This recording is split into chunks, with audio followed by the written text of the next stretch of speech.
Hello, I am motorist, and I have this beautiful brass and steel padlock that I wanted to show you.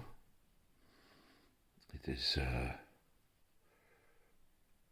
marked with a broad arrow, which suggests it's a British government property, or once was, but there's hardly any other markings. There's only this number 38 with the 8 upside down, and so I don't believe this is a British lock at all, although I found it in a British online army surplus store. But yeah, I doubt it is British made. It has nice big rivets, like showing I am strong. And it is nicely polished on the sides, and the back and front plate are brushed. They are already developing some patina caused by my fingers. And I'll show you the keys, which are weird. They're not well finished at all. As you can see, they're made of sheet steel, I guess, welded together, and roughly brushed, and not very well finished. The same with the bitting of the key. It is, you can see it's hand filed. So I believe this lock was made in India and not at all in Britain.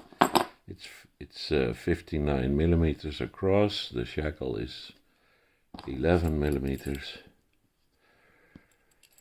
and I'm sure it has 5 levers. It works well. It's really quite a nice lock.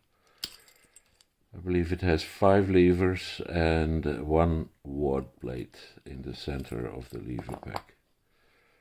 So it's a bit weird lock to pick. Normally, in many locks, if you pull out the tensioner against the lever pack, that helps. Not so in this lock. If you pull out the tensioner against the lever pack, it actually gets harder to pick. So let's see.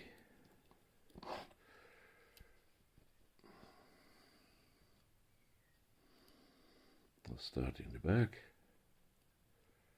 Find lever 5, 4,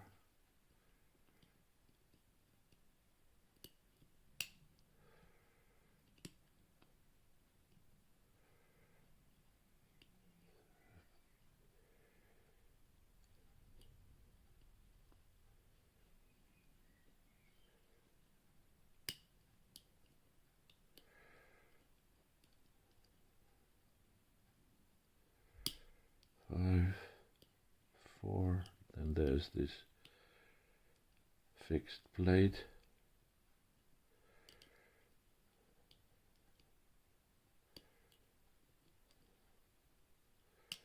Not much feedback here. Oh, here we go.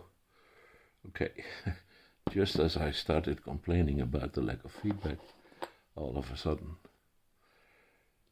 the bolt shifted and it opened. So not very hard to pick this lock. Yet I think it looks nice, and